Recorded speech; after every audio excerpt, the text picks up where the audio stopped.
December 8th feels like ancient history. December 8th feels like yesterday. Atlanta United are defending MLS Cup champions, but today all 24 teams begin with a blank slate. MLS is back. You're looking live at Chester, Pennsylvania, where the Union and Marco Fabian take on a Toronto FC side reeling from a CCL defeat. In LA, a bust of one David Beckham, you might recognize that name, is set to be revealed outside Dignity Health Sports Park. Then Zlatan and the 3DP Galaxy take on Bastian Schweinsteiger and the Fire on FS1. 10 games on tap this Saturday, 2 more to come on Sunday. Folks, the wait is over. Welcome to MLS Matchday Central. Welcome to the MLS studios in Midtown Manhattan. I am Andrew Wiebe. This is Charlie Davies, Calen Carr. Matt Doyle, Bobby Warshaw is with us at the board. Boys, we are finally here. We've been waiting months. What does it mean, Charlie? I have butterflies like I'm playing a match today, which is crazy. But, you know, as a player, you're thinking about, man, nice off season. It's a long off season. You get in, you're like, I get to rest, recover from the previous year. But on the back of your mind, you're thinking, the next season's on the horizon. You get to preseason, it's long, it's grueling. There's this big buildup, and boom, it's game day. You want to hit the ground running. And then it's a sprint, yeah? This is just the first of many, Calen. How did you feel on days like this? I look back, I remember my first opening day as a rookie. We were Chicago Fire. We went down to FC Dallas, played in Frisco, and it was the only nationally televised game in MLS that year. Now I think we have like 5 or 6 in the U.S., many in Canada, you know, international audience as well. So when I think of the growth of the league, I think that's a big one. But yeah, the butterflies are here. I don't remember much from that day, to be honest. I was just excited to be on TV and beginning my career. So for a lot of the guys, I think of the new players today, their first experience of MLS, and a new team with FC Cincinnati. And you're rearing to go. So you want, for strikers, you want to get that monkey off your back as early as possible. So the quicker you can score a goal, the quicker the pressure is gone. That's 2 strikers. We'll get to you in a second, Matt. You didn't participate in an opening day, but way. Bobby Warshaw knows something about that as well. What's this like? I love opening weekend because of the optimism and the possibility. Every team feels like they have a chance to win Supporter Shield, to win Open Cup, and then to win MLS Cup. And every player goes into the season feeling like they have a chance to make this the year they make the All-Star team or the Best 11 team. And I love that optimism about the first week. Are you optimistic, or are you on that troll tip? No, I'm always optimistic. I think what really reminds me of first kick, opening day, whatever you want to call it. I saw that the Nordeca started tailgating at 7 a.m. today. Then they had the grills out, and they had the coolers full of beer. It's like, that's opening day, right? That's how I experienced it. Yeah. I don't remember your opening day either. Nice. Nice. And of course, if you're at the tailgate, you're wearing your MLS gear. Hashtag MLS is back. We want to see what you are wearing here on opening weekend. Yes, sir. Get it started from New York City. What's up, Joe? Hope you're doing well today. Got the crew, 24 teams, new expansion teams, CCL wins. Couldn't be happier to be on this day. You got the jerseys out for everyone. Minnesota United. They don't open it today, guys, but Allianz Field is coming. It's amazing. It's coming. They're in Vancouver today for that new look Whitecaps team. Is that snow in LA? Yeah. Wait, what? I'm confused. Yeah, I think it was snowing in the mountains. He must be up. It's like 4 inches outside here, but I thought we were just out here on the East Coast doing our thing. King Peach, they're defending champions, and today they got a decision to make. Frank DeBoer's got to figure out, Sunday, whether he rotates his squad or not ahead for Monterrey. Wear their hair natural all the time. That was great. Here are the games on this Saturday. Charlie, what are you looking at here? I'm looking at Columbus, New York Red Bull. Columbus hosts New York Red Bulls. It's, you're looking at the defending Community Shield champions, Supporter Shield Shield champions coming into Columbus. I don't know what to expect. Are we going to see the effects of Greg Berhalter leaving? It's going to be interesting to see how Caleb Porter does on his debut. It will be a celebration. I know that. Hashtag saved the crew. Doyle, what do you got here?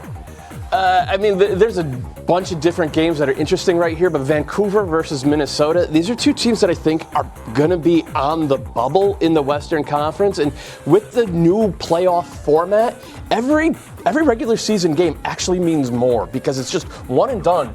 Home of the higher, hosted by the higher seed in the playoffs. These 2 teams are going to be going tooth and nail from first kick today and then all season afterwards. Calen, we gave you the stars here. little national TV money for you. FS1, ESPN, Saturday night, Sunday evening as well. What do you got? Yeah, Zlatan. But I want to look at the debutants, FC Cincinnati. I mean, anytime you do an opening day in Seattle, that's going to be a celebration. That's probably one of the best places in MLS to watch a match. But FC Cincinnati, they have a huge opportunity to get off on the right foot. We saw LAFC go up there and win their opening match, gave them some real energy going forward. Can Alan Koch and his man start with some momentum in the year? I love, Doyle, that you right off the top jumped right into it to what matters. Yep. That is the Audi MLS Cup playoffs. That is what this is all about. Every single game leads to one thing, and now 14 to 24 teams will make it, 7 in each conference. That top seed in each conference gets a bye. That is massive. And then one game, Charlie. It's just one game. There's no home and home. There's no opportunity to make up for mistakes. How does this change the season? I love it because now the better team with the better record gets the home game, so it makes the regular season that much more important. Then there's no more bunkering in on the road and then all-out attack at home. So now the best team who can come in and execute the game plan the best goes on and moves on, and that's what I like to see because now there's an emphasis on the regular season. You're held accountable when you play these 34 games throughout the year. Are those coaches sitting back in the locker rooms, Calen, and saying this exact message, saying don't take this one off. Don't think about it as a way to ease into things. It matters. I don't know a single coach that's ever told me to ease into a season before. But I do think it will add pressure to the regular season, and I think it'll actually change who may be successful in the end of it. I think back to the New York Red Bulls teams that have won 3 of the last 6 supporter shields. If they had this format, I think they may have a trophy in their case, and that's why I've picked them as favorites this season. I think getting home field advantage throughout the playoffs, understanding that if you want to come in and beat us, you got to do it on our turf. I love that part of that. Yeah, one and done. There's nothing better in sports than the feel of a knockout game, and that's what the entire playoffs is going to be now. I think this is a great move. I love it. And, I mean, you know me. I'm not going to let you rebrand the Supporter Shield as the Community Shield. I love the Supporter Shield, too. So it feels like an appropriate reward to have those home games all the way through the playoffs if you come out and you give your fans 34 games of great soccer. But I was always one that said the Supporter Shield, as from a player's perspective, didn't matter as much. I think that's really changed now. Yeah. For those exact reasons, because then you get home field advantage throughout, and I think we'll often see it tied more to MLS Cup, so the double will become a more common thing. Right. Such a fun season to come. Every game matters as we go into the Audi MLS Cup playoffs. Now on the phone, out in Chester, Pennsylvania, is Aaron West. What's up, Aaron? How's it going, man? What is going on, guys? I love your jacket. I'm cold, but I'm good. Yeah. How you guys doing? I love your jacket. Thank for you. one. I appreciate it. I can't see you, but I'm sure you look good. Yeah, I'm doing my best here, man. These guys are talking about what it means for former players, for pundits, opening day. I think you and I might be on the same page here. We're more on that fan side, and this is so special to get the season started.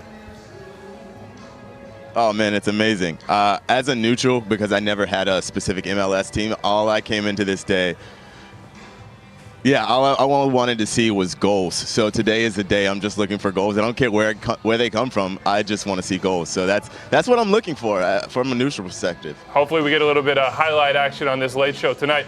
Can I ask you about Toronto? I know you've been going around asking folks about what they're looking for today. CCL was painful, but maybe they learned from last year that this might actually be a good thing for them. Yeah, and I think kind of Greg Vanney might have agreed with that. Like, he wasn't obviously happy to see his team go out of the tournament, but now they have a chance to fully focus on the regular season after a year that wasn't great for them last season. Now they have the opportunity to completely and fully focus on that without the distraction of CCL. So obviously as a coach, you're not happy to see that, but now you got to focus fully on the things that matter, truly. And no distraction as it pertains to Sebastian Giovinco's contract. No distraction now when it comes to Jozy Altidore and his long-term future. He inked that deal with Toronto FC. What does that mean for them? Can you feel that vibe around the club? Yeah, you could feel it from Greg Vanney. As a coach, you want to have the players that you trust in, that you've worked with for a long time. You know what to expect from. And a proven goal scorer like Jozy Altidore is a U.S. international, a leader. You can see he's super happy to have him back. I'm sure the Toronto fans are happy to have him confirmed, especially with the turnover. It's good to have Jozy back. We will see if he's in the starting lineup in just a second with Bobby Warshaw. But I do expect Marco Fabian to be in the starting lineup. This will be our first glimpse of him in Major League Soccer. But you got a glimpse of him in Eintracht Frankfurt earlier. What do you think of this signing? I think it's a great signing, honestly. He is still in his prime, late 20s, still a Mexican international, and he has scored some incredible goals over in Germany and for the Mexican national team. I'm excited to see him bring that skill set to MLS and for Philly to have a pretty big marquee signing, which we haven't seen in a little while. All right, Ernst Tanner is another new face for Philly. He made that decision on Marco Fabian. He's the one leading the charge right now. They got a new strategy, man. They played pretty last year. It might not be as pretty this year with that high press. How do you think it works? Just last year. Oh, I think we are missing Aaron West right now. Let's keep it moving right now, and let's go to Bobby with those lineups at the board. Bobby, what are we looking at today? Okay, and they have not released their lineup graphics yet. We're still waiting on official confirmation, but this is the lineup that Toronto FC put out in the CCL game on Wednesday. We do have one addition. You'll notice Josie Altidore comes into the lineup. He's been out hurt. They're trying to work him back in, so maybe he doesn't get the start. Maybe he does. Keep an eye on that. You'll notice Toronto in the 4-4-2 diamond that they used in the 2017 MLS Cup. They've gone back between 3-5-2, a 4-3-3 lately.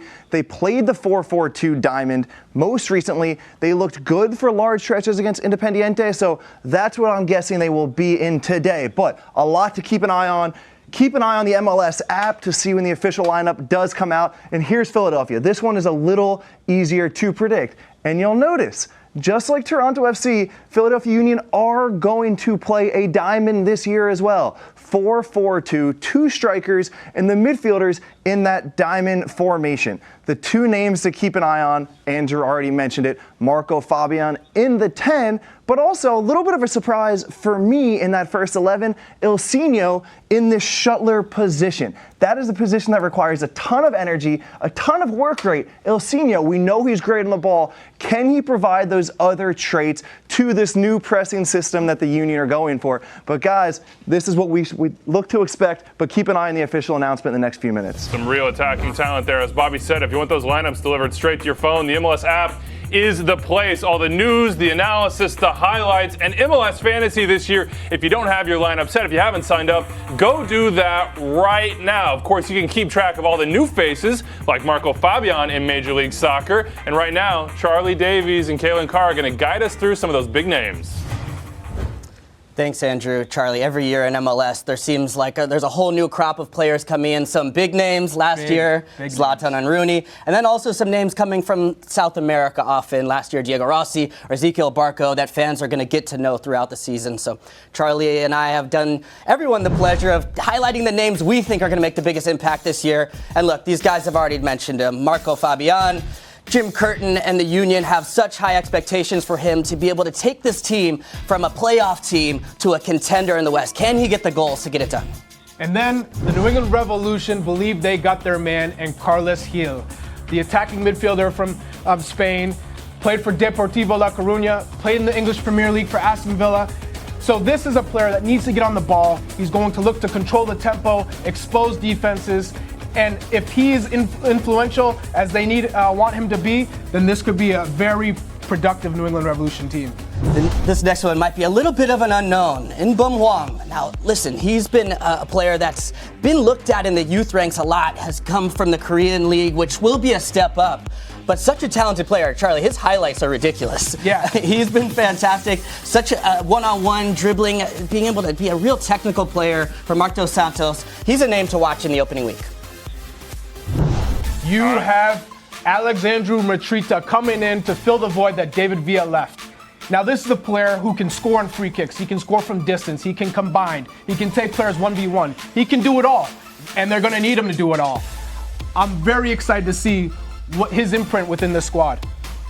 The big question, what does Atlanta do without Miguel Almiron? How is that going to affect this team? Well, to show their ambition, what do? They go down to South America, get the South American Player of the Year, Pity Martinez. He stepped into this side. He will be a fantastic addition, one of the most electric players in MLS throughout the entire league. There will be pressure. The fans will miss Miggy, but I think less so because of Pity. And last but certainly not least, the most decorated newcomer to come into this league, Nani, the Portuguese international, has played in countless Champions League matches and Premier League matches with Manchester United and multiple World Cups with Portugal. He can score from distance, he can dribble, he's creative. Now, if he's engaged and active and energized, this Orlando team will not be short of opportunities this season. What does it say that when a guy like Nani comes, there are some doubters in Major League Soccer? We have come a long way. Which new player will have the biggest impact on Saturday? Marco Fabian, Mbom Wang, Alexandru Mitrita, or Nani? What do you think, Doyle? It's a good list to pick from. Nani starting off at home against an NYCFC team that struggled down the stretch. Look, Nani, he's 32. He's not in the prime of his career, but he's still got it. And we saw this year in Portugal with Sporting. I think he's going to be a really good pickup for 2019 for this team. Between him and Alexandru Mitrita, who has a better year this year entering the league? Are you going to let us watch Mitrita first? Preseason streams are out there, buddy. If you watched him in the first game, preseason game, it's AIK Stockholm in Abu Dhabi. He comes in, he gets the ball deep, dribbles, combines, and scores a brilliant goal. Now that showed me that he's engaged. He gets what he can do for this team. Is he going to fill that void that David Villa was always scoring goals, always creating chances? I don't know, but it looks like he's going to be active. He's going to get players chances and opportunities.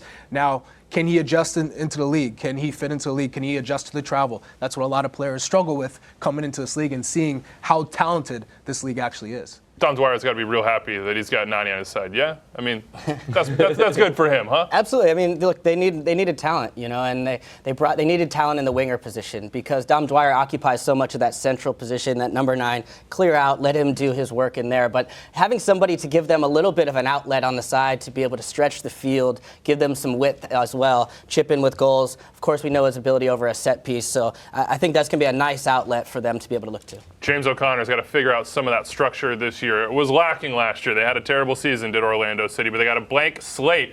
Dome Turret's got something to figure out as well, Doyle. He changed his lineup an awful lot since arriving in 2019. How does he start off on the right foot? You want to go out and get a result at least down in Orlando, and how he fits Mitrita in with guys who are already there, like Tajori Shradi, who was great last year and might not even be a starter this year.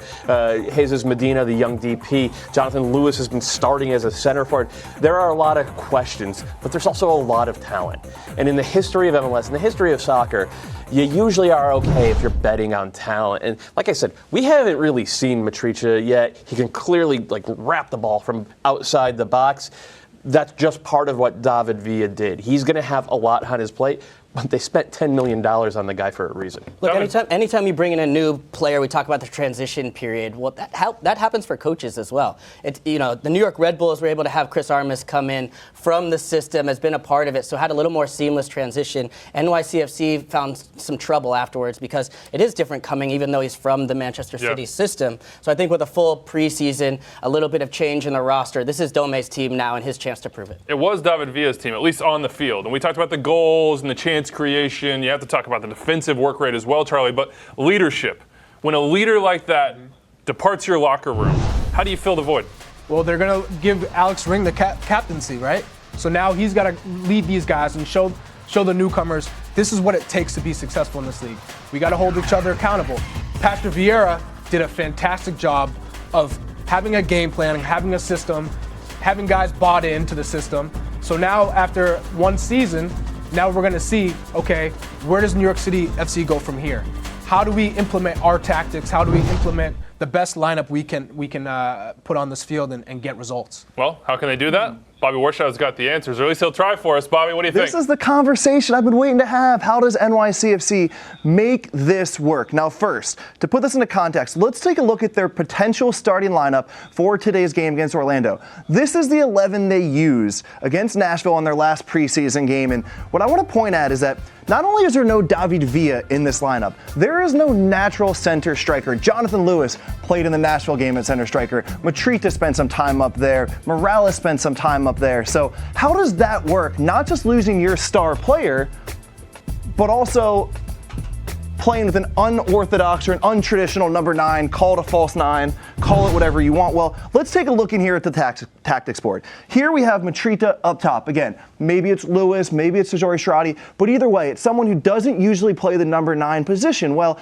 that can also be an advantage, because if I'm a center defender, I have thousands and thousands of games in my life playing against a normal number 9. You throw somebody new in there, and it changes those pictures and messes with my muscle memory. So, whereas in most situations, maybe a number 9 runs into the channels, gets on the ball, holds up. No. Not in this new NYCFC setup. What we will mostly see is whoever plays that number 9 position will come off the defenders. He will become a pseudo center attacking midfielder. And what that does, ideally, is it brings the Orlando defenders with him. And if he can pick the right spot, maybe it brings 2 defenders with him. Then the next thing that needs to happen is either that player, Mitrita, Morales, gets on the ball and faces the defenders, or it creates space for someone to run into the open area. Jesus Medina, Jonathan Lewis with his amazing speed that we saw against the national team. So, yes, there is risk with playing a new unorthodox system. But guys, if this works, there's so much unpredictability and creativity that can come with it. And Bobby, you bring up a good point.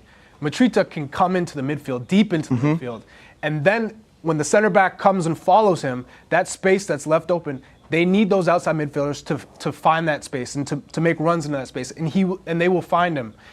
Morales, again, he gets on the ball, he will be able to pick defenses apart when you have the center backs leave that space and open that space for Lewis to run in. Lewis is going to have a big year if he can take players on and be confident and go at guys 1v1 and use his speed. If he can do that, we're going to see a very dynamic New York City team, and they're going to be okay without David V up top. Game 1 coming up, 34 games to come. Orlando NYCFC was also the matchup in the first ever MLS match for both of these teams.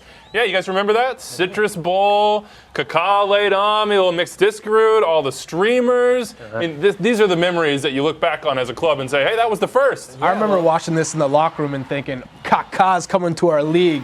How good is he going to be? I was, filled with excitement to see we're going to get a chance to play against Kaká, and what's his impact within the league?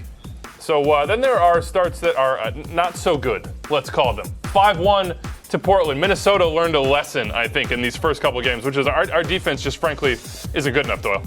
Yeah, I mean, absolutely. They got run off the pitch in this one and then run off the pitch in the second one as well. But then they made a good trade and had a decent expansion season. But that's a guy who FC Cincinnati fans should hopefully get used to that big, wide smile and hopefully another 15, 16 goals from Fernando Adi this year. Bobby Dodd. What a spot this was, Calen, for Atlanta's first ever match. Didn't get the result they wanted. And have obviously struggled for 2 years. Oh, it's been a terrible 2 years. It's been a tough one. I talked to Darren Eales, and he was saying, I hope we can just hold over until we get to Mercedes-Benz Stadium. And then they realized, wow, they thought they had a lemon, and it was actually lemonade to begin with. I mean, they didn't get the result, but early indications of what this Atlanta fan base was all about. I was at this game. Will Ferrell. Nomar Garcia-Parra, Mia Hamm, more importantly, LAFC, Seattle. Looked like Seattle were going to grab the win here. LAFC just trying to figure things out in their first game, but no, Diego Rossi showing us a sign of what was to come from him. What an incredible player, what an incredible season for LA. Now FC Cincinnati's got to figure it out. We asked the Fox Sports crew what they thought. Hey guys, what's up? Jillian Sakovitz, Stu Holden, John Strong. We are here in Seattle. We are so excited to have the call tonight for FC Cincinnati's debut, taking on, of course, it seems to be the rite of passage, Seattle for these expansion teams. John, what do you expect from this FC Cincinnati side tonight? Well, we're going to be dressed a little bit better for the TV broadcast. Don't worry about that. This is an interesting experience. And I lived this with Portland in 2011, and the dynamics are different now than they were 8 years ago, but you're so excited. The team is finally on the field. Well, as it happened that night, Portland was playing at Colorado, the defending champions, and they got smashed. They were down 3-0 at halftime, and it was sort of rough. And it took them that fourth game when they finally got home to get a win. It took them the third season with Caleb Porter to finally be competitive, get in the playoffs. That might be sort of what happens with Cincinnati. There's a tremendous ambition with this club. We've had a great chat with Alan Koch, the manager, some of the players, Jeff Birding, who's the president and general manager. The scale of what they're trying to build with the stadium, with their training facility, with their relevance in the community is big time, even if the results on the field might take a little bit. It might take until that third game at home against Portland to see them start to show what they want to do. It might take them until their third season when the stadium is built for them to really be competitive, but it's not for a lack of ambition. It's not for a lack of ability. And in saying that, I don't know what our expectations really were at the time for LAFC last year when they came up here and they beat Seattle 1-0. In retrospect, we look back at what a good season they had. So I wouldn't put it past Cincinnati, particularly against a Seattle team that has struggled getting off the block in seasons, to actually come and do something. No, yeah, we've talked to them all day about, their training facility coming up, their stadium coming up, what they're doing in the community. They are ambitious, so it'll be interesting to see how their season goes. Stu, Seattle, we've talked to a couple players. We talked to head coach Brian Schmetzer about how does this team get started on the right foot and not have to dig themselves out of that hole that they've seen happen over the past 3 years. Yeah, well, LAFC came here last year in their first game and they won. So it means Cincinnati are going to do it. But look, for Cincinnati to come here against the Seattle Sounders, a team that I think feels last year it didn't end the way they wanted to. They lost to the Portland Timbers in the playoffs. They struggled in the beginning of the season. They went on this great run at the end of the year, but they keep finding themselves saying, this isn't what we enjoy. We want to be a team, and we know we're a team that has enough talent to be at the top of MLS. We want to be competing for the Supporters Shield, and I think there's a little bit of a chip on their shoulder to say, hey, we're going to start this season off better. A couple storylines I'm looking for. Jordan Morris is back from injury, missed all of last season, potentially playing in a little bit of a new position for him on the right-hand side. So what does that look like? No Clint Dempsey, no Ozzy Alonso. And then Christian Roldan, a player over the last couple of seasons, just exploded in terms of the way he's developed as a player, now in the U.S. men's national team picture, and now playing in his preferred central role in this team. So that's what I'm looking for Seattle and who's going to emerge as leaders. They have all these experienced players. They have goals. They have Rui Diaz now starting from the start of the season. Ladero is one of the best playmakers in this league. And as far as a perfect first game, I don't know if you could say Cincinnati is that because it's their first game and they're going to be really wanting to compete and show.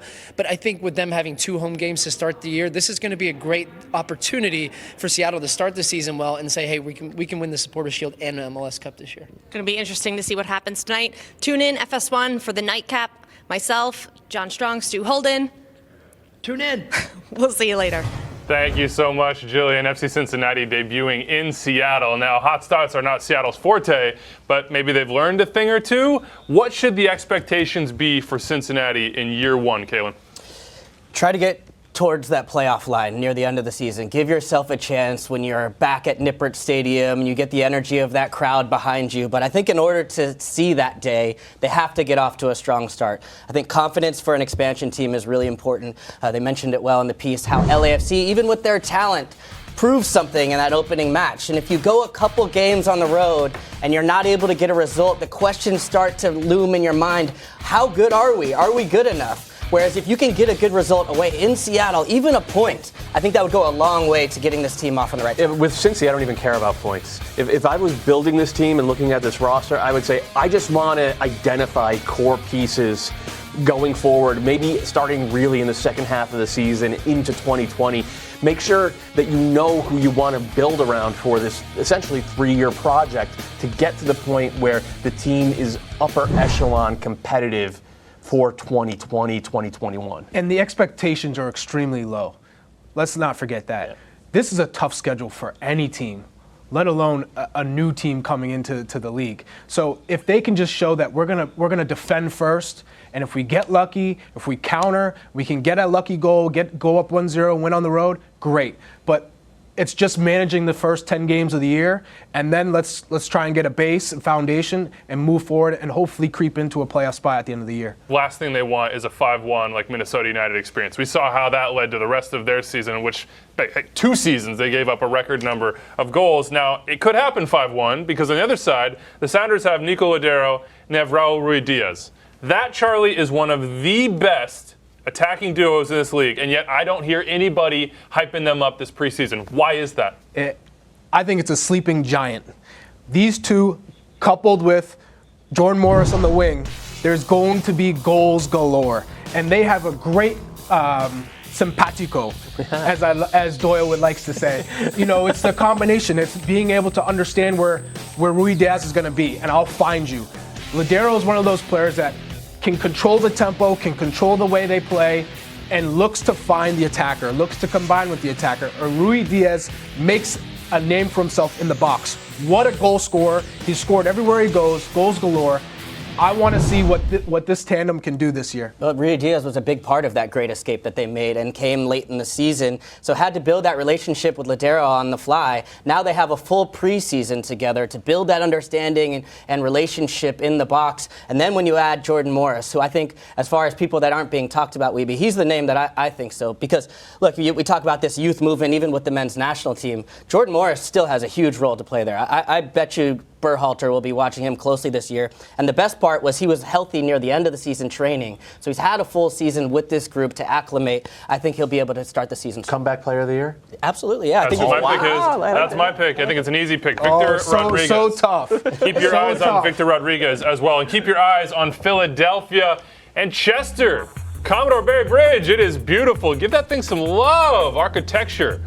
It is a beautiful It's a great bridge. It's a great bridge. Of course, the Union, Toronto FC coming up at 1 p.m. Eastern, getting things started on ESPN Plus and TSN. We took a little guess at the lineups earlier, Bobby. Now we know the 11s. We have the official team sheets in right now. 21 for 22 earlier. The only one was one that Doyle really wanted in there. Josie was not fit for the game or fit to start. In his place, Drew Moore.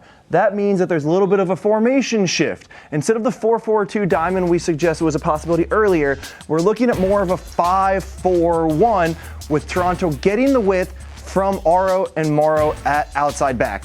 The one big name that does enter that hasn't played yet is Drew Moore. And we saw Toronto make multiple mistakes in CONCACAF Champions League. Drew Moore is the guy that's going to organize and hold players accountable. So see if he just lifts the overall quality of their defending. Now, to the other side, Philadelphia. This is the 11 we had. We can actually keep the arrows on the outside backs because they are going to be responsible for the width. There is one surprising inclusion and exclusion, and that's Elliott in at right center back, where Mark McKenzie got the majority of the reps last year. McKenzie, a standout with the under-20s, fantastic in 2018, but a game day decision for Jim Curtin, the head coach, to leave him out in place for Elliott. So something to keep an eye on throughout the season, see if McKenzie can regain his form. But this is the 11, 4-4-2 diamond, a new high-pressing system that Ernst Tanner has implemented in Philadelphia. We've talked a lot in this preseason about how part of the reason for the press is because of all that speed on the back line, all the speed in midfield. There's not a lot of that anymore with Philadelphia with this lineup. It's strange from Jim Curtin in week one. Now, you like Dallas, New England, Charlie. Tell me why. FC Dallas, you have Luchi Gonzalez making his debut as FC Dallas head coach. Had a solid preseason versus New England, who haven't had a great year preseason, didn't have a good year end of the year last year. Bradfield's second year in charge. Can he implement his plan and get results on the road this year? So I look at that as being an important match today. Wanda watch. Everybody's watching that. At least I am, Doyle. Get a brace today, Wanda. Come on, do it at home. The Quakes are hosting Montreal in Matias Almeida's first game as a manager here. But you see the graphic. Landon's on 145. That's the all-time record. Wanda 144. I think he's got 9 straight years with double-digit goals. He's 36. Doesn't matter. He's ageless because he is Calen Carr's former youth teammate. Little advice for everybody out there. Never pick Wando not to score double digits. Just don't do it. The hard way. I did learn that the hard way. He's just a clever Wiebe, I'm looking at this Galaxy game. MVZ, Zlatan time. Appointment viewing always, whether it's Jimmy Kimmel. But today we get to see him on the pitch against the Chicago Fire. The Fire have some questions. How are they going to be this year? Can they rebound? But all eyes will be on Zlatan. Let's keep it real. Yeah, that will be tonight. But right now, all eyes are on Susannah Collins in Los Angeles. She's out there for a special event, and do my eyes deceive me? It's raining. You got the plum rig, and it's raining. How's it going out there? It's wet, and honestly, just as you threw it to me, it started coming down even harder. So I was not expecting sunny LA to be a little sunnier than this, but it doesn't matter. Today is all about the Galaxy and David Beckham, whose statue is going to be unveiled here today at the Ring of Honor. Crowds are expected to get here for the ceremony at 3 p.m. There's going to be some VIPs in attendance, and there have been festivities all weekend surrounding this. There was a gala last night. Yesterday, they unveiled the David Beckham Community Field in downtown Los Angeles. That's going to serve over 2,000 underprivileged youth every single month. And David Beckham spoke at the event yesterday saying it was such a proud day for him. One of the reasons he came to the Galaxy in the first place was because of their commitment to giving back to the community. That is something that is so near and dear to his heart. So today, a very deserving honor for a very deserving guy, Wiebe. Yeah, a legend of this league, a legend with the Galaxy, got a couple championships there as well. I'm curious about the statue. We saw the Cristiano Ronaldo fiasco. There's no way David Beckham's people are allowing that to happen with his bust. How does it look? What are people saying? Let's hope not. Well, to be honest, it's behind me. It's still all pretty much covered up at this point. The tarps are still on it to protect it from the rain. I've checked out the leg muscles. The leg muscles look on point so far that I can see, but the face still yet to be determined. Fingers crossed that it is not a Cristiano Ronaldo situation here. Pass the baton to Zlatan. He's the new star, and he is everywhere, Susannah. What's the vibe on the ground with Zlatan ahead of the opening game? I mean, he has literally been everywhere and making very bold predictions as he has done it, saying he's going to break every single record. We've seen him on PTI. We saw him on Jimmy Kimmel, where we learned that all of us have apparently been pronouncing IKEA wrong this entire time. It's IKEA, I guess. But this is a guy, he's very, very excited about having a full season with this team under his belt. He's very excited about the new manager, the players that he's brought in. He was my pick to win MVP this season. I know that I'm not alone here. I think Charlie Davies was certainly with me on this one. And he is a man on a mission this year. I think not making the postseason last year did not sit well with Zlatan. This is a guy that came here to win, and he is anxious to prove to these fans that he can do just that. So there was some DP math that had to be done over the course of this week. It was the headline around Major League Soccer and the LA Galaxy. 4, take one away. You got 3 now. Giovanni Dos Santos bought out. What's going on? What do you make of it? Yeah, well, it was crunch time for the Galaxy as that roster deadline approached. As you said, Wiebe, 4 DPs on that roster. Somebody had to go, and ultimately it was Gio. Now, GM Frank DeClos said that this was a really, really tough decision. When he came to the club 3.5 years ago, he came out on fire, 17 goals in his first 38 games with the team. But over the last 2 seasons, his production has waned. He's been hampered by injuries. So, again, while this was a hard decision, they decided that ultimately this was the right one to make for all parties involved. Now, this was a $6 million buyout of his contract. That's the most expensive in MLS history, and that is a lot of cash. But what that does is free up cap space for them to explore signing some other players, something that they are actively doing right now. So that is certainly something we're going to be keeping an eye on, Wiebe. All right, I have one final question here, and that's because a guy who I idolized when I first started watching this league is now the head coach of LA. Guillermo Barros Schelotto pulling a little Nordeca action right there. What are people saying about him ahead of his first game? Well, I know what Calen Carr was saying about him in the season preview. He said all this guy has done is win. We saw it, as you mentioned, as his time as a player with the Columbus Crew, as his time in Argentina as a coach and a player. He is bringing that winning mentality to the LA Galaxy, and all the players are buying in. I mentioned it earlier. Zlatan really, really excited about his new coach. And we know that this was a team. Galaxy struggled defensively last year. They allowed a lot of goals. They've made some moves to rectify that. They brought in Diego Polenta at center back. So if that is an area that they can fix, and you have a proven goal scorer like Zlatan and a manager like Schelotto, there's a lot of reasons to be optimistic if you're a Galaxy fan. They want to get back to the postseason. They want that 6th championship, and there's certainly the feeling around this club that the pieces are in place to do just that. All right, Susannah, go get an umbrella, steal one if you have to. Have fun at the game tonight and tomorrow at Bank of California Stadium, okay? Thanks, guys. All right. Look, let's go straight to this DP situation, guys, because it was what really stole the headlines throughout this past week as the LA Galaxy and Major League Soccer faced a roster compliance deadline. They are now compliant. Giovanni Dos Santos, as Susannah said, is bought out. He will not play for the Galaxy. Calen, what do you make of the situation and the result? Well, it was a little bit of a mess, to be honest with you, that they got stuck in this position. But I think the club and the league do the right thing to make sure that it gets sorted out in time before the match, which it had to be done. But look, this is what happens when you build big pieces over different generations or different years. The pieces just didn't always fit. Ola Kamara had to be on the field because he was such a big part of the team, but he didn't really fit with Zlatan. And then same thing with Gio. Where did he fit? Because they have Alessandrini on the left. So when they tried to get all those pieces on the pitch together, it never quite worked out. So now I think it's almost in some ways addition by subtraction, where they can focus the group on where they have and say, hey, this is our best lineup, let's ride with this. You wonder where Jonah Dos Santos' head is, the brother of Gio? That's a big question. Ola Kamara sold to China, some incoming money for the Galaxy there, but they still have Zlatan, Charlie. And as Susannah said, he has been making all sorts of predictions. I don't think he's going to break Tony Miela's shutout record, but maybe could get the goal record. What do you make of all this talk and his chances for the Golden Boot presented by Audi? That's what makes Zlatan, the talk, and he usually backs it up. So I'm looking forward to seeing him go out there, be that beast that he is. As long as he stays healthy, he's going to get his goals. He's going to get his assists. He's such a big target man. He's strong. He's got great feet. He's well positioned, and he understands the game so well. So now it's about identifying what Guillermo Schelotto wants from his team, and then going out there and preaching that, getting everybody to buy in. He's going to hold everyone accountable.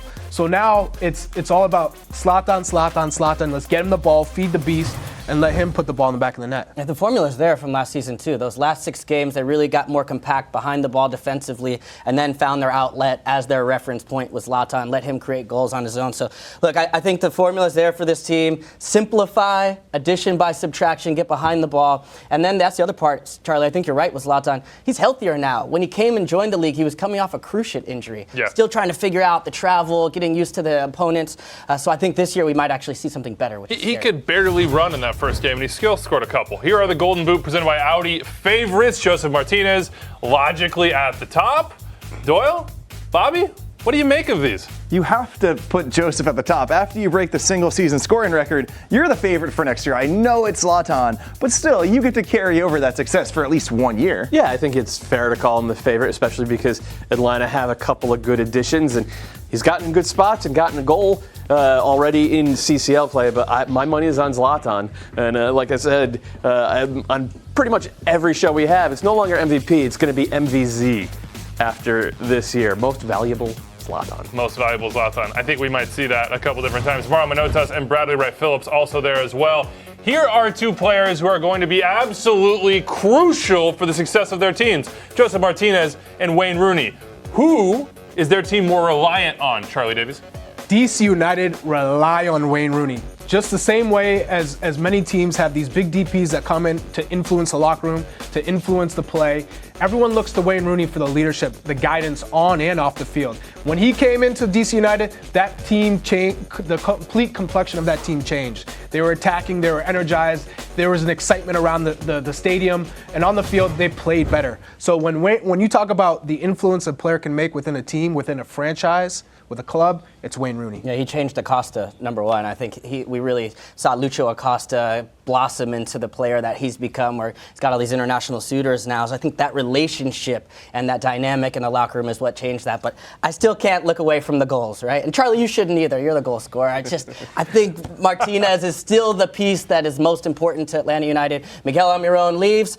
Look, we've seen what he's been able to do already with Newcastle United, but I think this team will still be able to carry on almost unaffected because of Joseph Martinez. Unaffected? Yeah.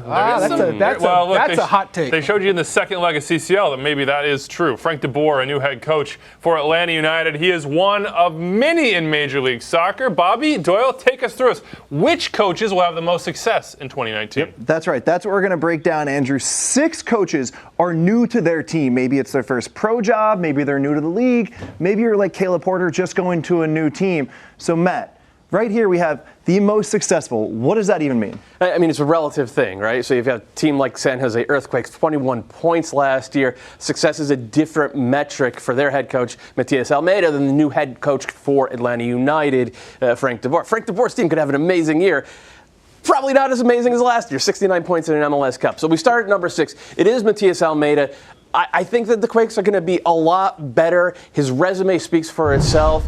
CONCACAF Champions League winner with Chivas Guadalajara last year. And Bobby, they're going to play a very interesting style, man marking all over the pitch. We are excited to watch them play. At the very least, we're Absolutely. really excited to see the group and the style that Almeida puts on the team. So number 5, I had a chance to look at these in advance. Matt, please tell me what is going on with number 5. Frank de Boer, again, I think they're going to be a really good team. I think Atlanta United is one of the 2 best teams in MLS heading into the season. Maybe I'll make it 3 now, given how good Sporting Kansas City have looked. But there's almost nowhere to go but down after last year and after losing a player like Miguel Almiron. That said, I really like the way they looked in their second leg against Herediano. And it's important to note, this isn't total points at the end of the season. No. It's relative to where you were last year. And when you win MLS Cup, there's not a lot of places you can go. I mean, I guess they could do the double, in which case I'll be here eating my words at the end of the year. But number 4, Caleb Porter in Columbus. I think Caleb's a really smart guy. He always has been. He understands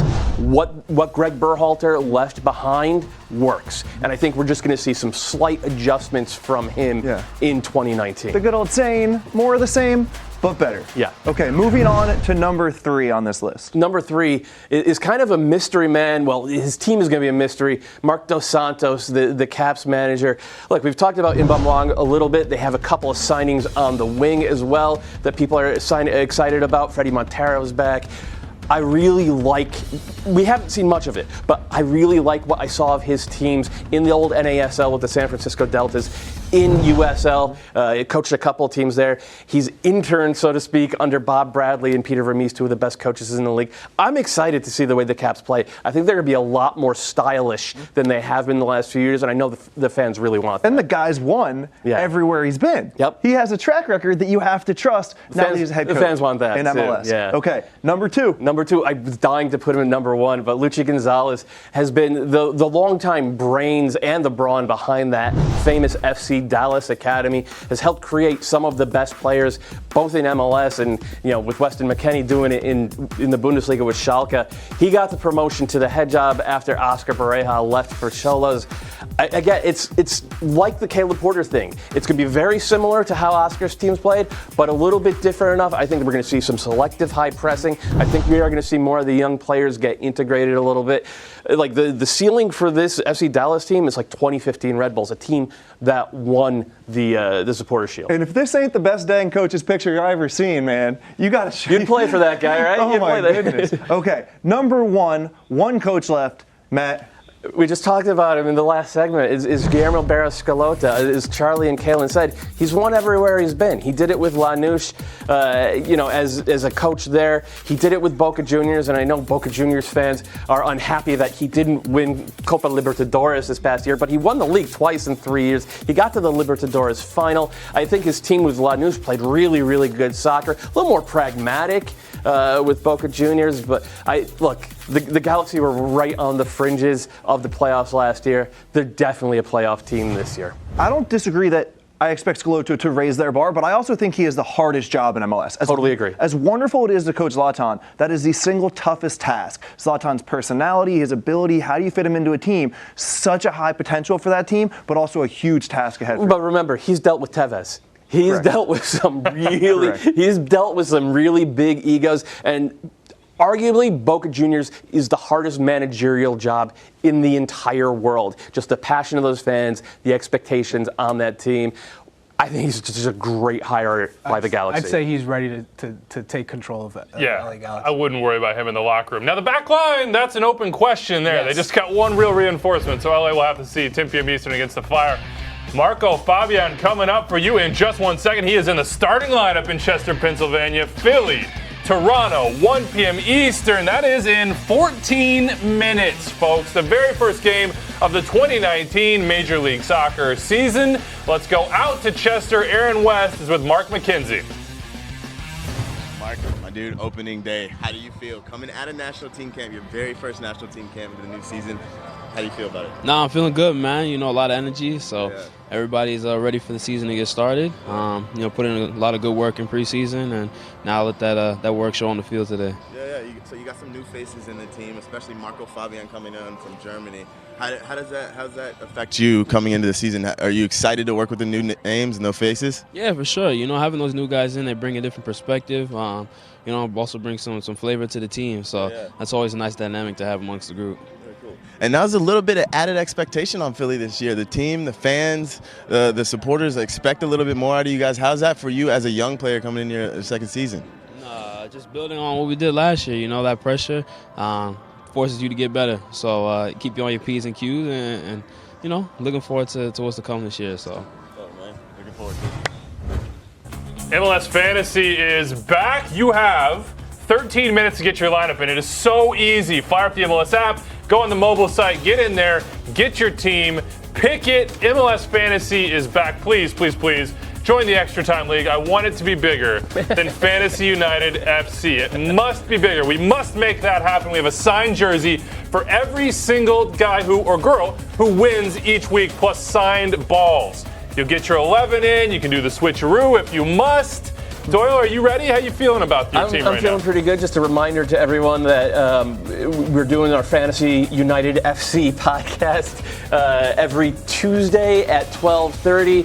And another reminder as well that I absolutely smoked Bobby Warshaw and Ben Bear in the spring season last year. I'm taking all your picks right now, Bobby. Here's your 11. You might have won for a small portion, but you're of a generation that doesn't know the difference between a podcast and a Periscope. Oh, that's fair. So Wow. Yikes. Wow. We'll call it even. Okay. Says the guy who can't pronounce the word armchair, but that's fine. Let's talk about the fantasy lineup that I'm throwing out today. And you see I put a little bit of tactical nuance into this team.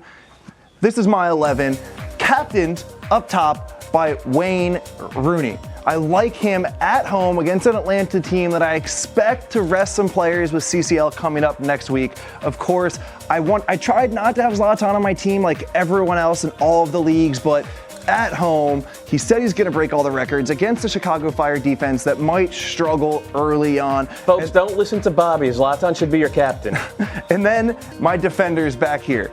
2 Seattle players at home against a Cincinnati attack we're not sure about. I really like Cincinnati's roster a little bit more than everyone else, but I am worried about them on the road in the first game at Seattle. And then in goal, Andre Blake, the first game of the weekend at home against Toronto, only playing with one striker, 5-4-1 for Toronto, so I like him to potentially get a shutout. Guys, this is the 11, or as I like to call it, the championship winning 11. Oh boy, you're way too confident, especially because we don't know that Brad Smith is going to start. Seattle are unbeaten in like 15 games. There's new who's starting. Sam Stachel is pulling you onto that new train. Shout out to the Bird Dog. But no, this is a legitimate battle. Seattle, one of the reasons we like Seattle overall, not just as a team you should harvest fantasy players from, is because they have depth pretty much all over the field, including left back. How many teams in the league have actual depth at left back? So keep an eye on that if you're going to go with Brad Smith. Make sure that you have your eye on the app in the hour before the game because he might not start. And I'm going to, of course, hide Bobby's phone from him so that he can't change his Our U.S. lineup. national team doesn't even have a depth at left back. Not yet. No. Hey, look, that's the key. Shout out to my guy Danilo Acosta. I've been asking for years. The MLS app now has it native, so you can make changes on the fly. Your lineup might be locked in, but you can still move subs up from that bench. I'm still working on mine feverishly till the very end. Wiebe is going to forget 1 o'clock. by week 2. No, I'm committed this year. I'm committed this year. Okay. Just have Cam do it. We are 10 minutes away from Philly, Toronto, and we're going back to Aaron West out in Chester, Pennsylvania with Greg Vanny, the head coach of Toronto FC. All right, Greg, first match of the season, coming out of preseason. What are you looking to see out of your boys today? Progress. I think when you go through preseason, you have a vision of what you want to try to accomplish. And early part of the season is you want to see those things taking place, starting to set in. Obviously, we've had a couple Champions League games. We got better from the first one to the second one. Now we need to build some momentum and some progress from the second one to the first league match here. Obviously, a different opponent and a different scenario, I think, in how they'll play us and how the Panamanian team. So it's a new challenge and a new opportunity to learn a little bit and to grow as a group. Yeah, you spoke of growth. Obviously, you hate to see your team go out of CCL, but does that give you even more chance to focus on the regular season? Yeah, definitely. I mean, it's last year we saw, when we were in it to try to win Champions League, how much it can ultimately take out of a group over the long haul. between travel and games and a thin roster, different things like that. So, our guys have put that behind them. We're looking at 34 games, one game at a time now, just trying to build some momentum through the course of the season and build on our vision for how we want to play this year. So you've got some new faces, but you have an old steady. Jozy Altidore just signed a new contract. What does that mean to you as a coach to have a guy who's been there with you to stick it out and re-sign with you guys? Yeah, I think it's obviously imperative in our league that you have the guy you can go to in front of the goal, guy you feel like it can get a good number of goals for you throughout the course of the season. And to have Jozy, we know how physically present he is and how much he can create problems for the opposition. That also creates space and opens up things for other people. So you want to know who those pieces are. We like to have pieces that we've had because we know how to work with them. We know how they'll fit into our group. Sometimes when you bring players from the outside, there's a lot of things you still have to learn. With Jozy, we know what we're getting. We're excited about what he brings to our group and what he will continue to bring to our group. And we think we'll continue to build around him and build off of him. Great. Thank you so much, Greg. Big news. Jozy Altidore inking his long-term future Toronto FC. Here's how you voted. Everybody going Nani. Those Orlando City fans. Big names. Slamming the vote for Nani. What do you guys think? I'd take Fabian and by a good margin. I think going to the success of a player integrating generally goes by if you go to a good team and if a team that can really help you integrate into the squad. I think after Atlanta and Red Bull, it's pretty wide open in the East. I don't see a clear number 3. And I like the way this Philly team is constructed, a nice blend of youth and experience. And if you can have him as a difference maker, I think this Philadelphia team, the ceiling is actually that number 3 spot in the East. I'm pretty surprised by the lineup today in some ways. Like my prediction. Yeah, Ilsinho in the midfield, I'm Elliott shocked by over McKenzie. There are some interesting decisions by Jim Curtin today. So we've talked about Marco Fabian and the effect that he could have, and he's a great player, especially in attack. He's not much of a defensive presence. And the guys like Alejandro Bedoya, you know what you're going to get from him defensively. But Ilsinho, like in that role as a shuttler, he's going to have to track back. He's going to have to defend wide. Harris Medunjanin, like very smart player, very good last year as the back point in a 4-3-3. But as a back point in a high-pressing 4-4-2, does he have the wheels to do that? I am very surprised by this lineup. For me, I've seen this Philadelphia team, and I spoke to Alejandro Bedoya this week. Harris is a player, when you have the ball, fantastic. He can pick you apart. He can play great balls. He's a calming presence. He likes getting on the ball. Fantastic. Now the worry is, or the concern is, when they don't have the ball, when they have to defend. Can he cover the ground that you need that number 6 to do? I'm not so sure because we've tried the Philadelphia when I was there. We tried to play him in the number 6 role, and he just didn't have the legs to cover the amount of space. It's an athletic league. It's going to be tough for him to do. I've seen Ilsinho, to credit Ilsinho, I've seen him work on the defensive side of the ball. But can you do it over the course of a season? That's the issue. He tends to pick up injuries here and there, the fitness, but on the ball, a maestro, brilliant, can take anybody on 1v1. He can take 2 players on. But the defensive side, when you have to work forward and back, it's tough on him, and I don't think he can last a whole season being asked to do. I'll be impressed if he lasts 70 minutes. Today, he's just got to last the game. Philadelphia Union trying to get a win at home to get things started against Toronto FC. Bobby Warshaw is at the board. He's got the lineups for us. Just to remind you, in case you got a fantasy team you need to plug these in on, what do you think? That's right. So let's take a look at the Philadelphia Union one more time. Coming out in a 4-4-2 with a diamond midfield. Elliott in at center back for Mark McKenzie. Ilsinho in at one of those shuttler roles. And the forward partnership of Picault and Corey Burke. Switching over. Toronto, this is what Philadelphia has used throughout most of preseason, a higher pressing scheme.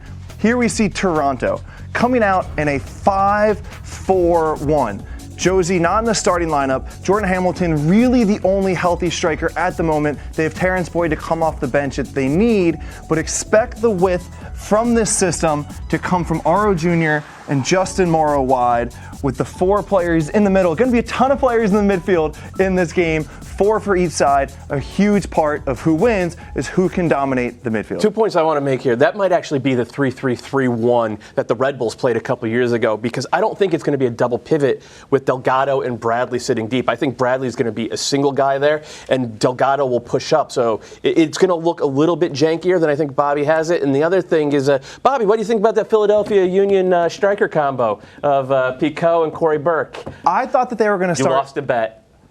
I thought they were going to start Santos. That's fair. I got you, Oso. I got you, Oso. Ben Bear with the win It's on an that effective partnership. You have speed and you have brawn. I agree. Here is the schedule for today.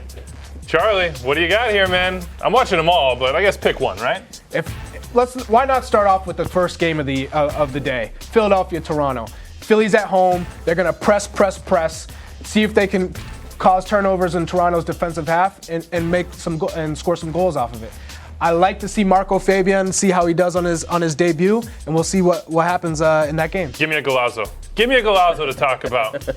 All right, Doyle, what do you got here? We'll go. I mean, we've talked about, I think, most of these games throughout the season. Colorado, Portland. I'm not as high on Colorado as some of the people around the office are, but I know Bobby has them as a playoff team. He has Portland on the bubble. If that's the case, this is another 6-pointer. We talked about it at the start of the show. We'll talk about it at the end right here. The way the playoff format has changed makes these games that much more valuable. It's a big one tonight in Denver already. Take your pick here. You got the best picks, man. We're giving you all the national TV. This is impossible. I'm going back to the Galaxy, and look, they've got the Beckham statue, they've got Susannah Collins, and they got Zlatan out there. So that's the one I'm watching tonight. I want to see if Zlatan can live up to the hype, as he usually does, and start the year off on the right foot, because I do think the first game does matter. If you want to break a record, you got to start off well. It's going to be interesting to see how these coaches manage their rosters from CCL. Here's Michael Bradley getting through his warm-ups. The captain in Chester. Can Toronto FC bounce back from 2 poor results in Champions League? On the other side, Marco Fabian, Corey Burke, Fafa Pico. A new-look Union. They went from possession to pressing. What are you looking for today? Specifically, what might surprise us? I just want to see goals.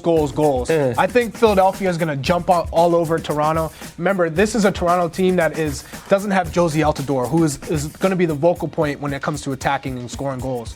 So I think they're going to sit back, try and defend, try and counter. I think this Philadelphia team is ready to take for the taking. All right, we are here. 12:59. It's time to go. It's time to watch soccer. The points are for real. They go in the standings. It's the beginning of the 2019 MLS season. We'll see you later, everybody. Have a great day.